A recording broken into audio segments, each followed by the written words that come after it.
Third area na to guys. Medyo hangak yun. Sugod nagbuswak. Nanay pipila nga namuswak. Pero bantayanan kay nanay. Oh. Nanay naguna-una. So kinahanglan ni siya nga ato ning pa applyan og pang control ana. Kung atong organic.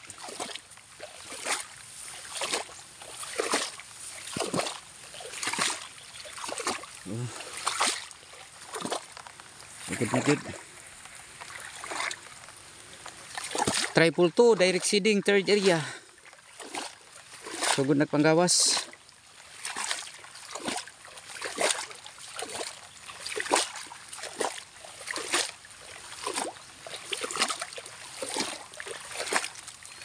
Kinahanglan gid nato ning applyan ni pang-control aning piyangaw kay maepektuhan man ning humay ani. Mo itom ang bunga ani og ini nato makontrol ang piyangaw.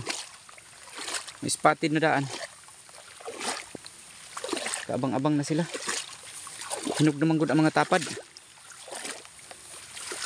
O diri gini siya mo han okay hinog na ang tapad.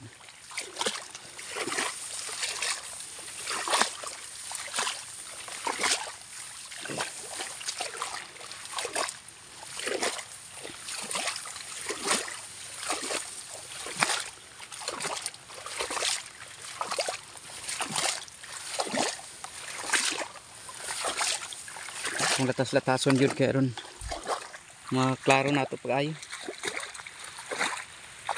ang kinatibok ang area okay sa kilid rita mag subay-subay. So muna akong ingon nga opposite ang direct seeding. Kung ang tanom transplanted hinlo, ang direct seeding sagbuton po siya kung di ginato gastuhan kaayo sa pang herbicide. Pero kung daghan tag ikagasto sa herbicide limpyo gihapon kay sige ra man tag pang apply ani sa pang control sa sagbot.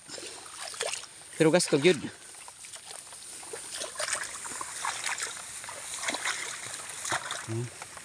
May nakaabang na.